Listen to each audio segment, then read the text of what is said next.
каждой семье хранится любимая вещь деда, прадеда, предков. Кинжал, именное ружье, часы, четки, печать. То, что принято считать наследством и передавать потомкам вместе с историей человека, хозяина вещи, семьи. И это наследство считается бесценным. Более же бесценным подарком, оставленным нам предками для познания истинного счастья, является родной язык. Ни одна из перечисленных вещей не превосходит по своему значению чеченский язык. Даже башни, символы вайнахов, не подвластные ни времени, ни природе, столетиями стоящие на гранях гор, незримо удерживая на своих плечах их силу и мощь, молча и верно хранящие память о славных подвигах народа, о его боли, радостях, победах и надеждах, не столь бесценны, как родной язык. Дороже родной язык, через который ты познаешь себя, людей, предков, историю. Народ гибнет тогда, когда прерывается его связь с тем, что определяет его отличие от других народов. Язык – это твой дух, твоя кровь, твоя сила, твоя память об истории твоего народа, которая сохранила твой народ от исчезновения из летописи народов планеты Земля.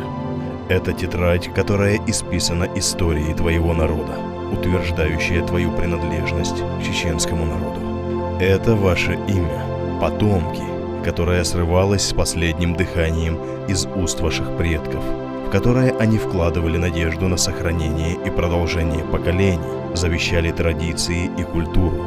При помощи чеченского языка твои предки донесли до тебя смысл твоей веры, твоей религии, ислама. Первое слово, что ты услышал на этой земле из уст твоей матери, это язык, на котором она тебя ласкала, учила различать добро и зло. Чеченский язык – перемирие, благодаря которому брат прощал убийцу брата. Твой язык – язык мира, который останавливал любую битву, делая врагов друзьями. Твой язык – это твоя культура, которая обязывает тебя до конца твоей жизни быть внимательным к окружающим, ставить на первое место их нужды, и он, чеченский язык, делает тебя единым целым со всем человечеством.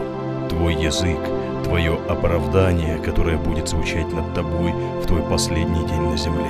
Твой язык – твоя обязанность его сохранить, за которую с тебя спросят потомки.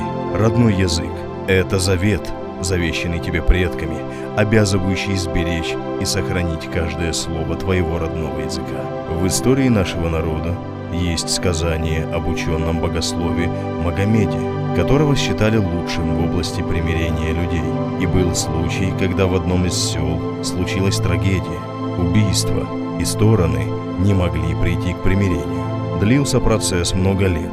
Никто не мог уговорить пострадавших отменить кровную месть, которую они объявили виновником. Люди упросили Магомеда помочь в примирении сторон. И когда люди явились во двор к кровникам во главе с Магомедом, те в ярости оплевали их. «Как вы посмели явиться к нам с таким предложением?» Магомед стерпел оскорбление, вытер рукавом лицо и сказал: «Это ваше право – унижать и оскорблять нас сегодня. Наше право молча терпеть». Эти слова явились в этот день ключом прощения, когда человека освободили от мести. Это и есть твой язык. Язык прощения, сумевший растопить ледяные сердца. Беден и слаб тот человек, у которого ослабла его связь с его родным языком, и он даже не поймет, что ему сказали, оскорбили или восхвалили. Когда ты говоришь с таким человеком, тебе кажется, что или ты нем, или он глух. Но ничего обидного нет в том, если кто-то не хочет учить его, говорить на нем. Ведь чеченский язык – язык чеченцев. Они на нем говорили и будут говорить каждый день до конца своей жизни. Язык истинных чеченцев.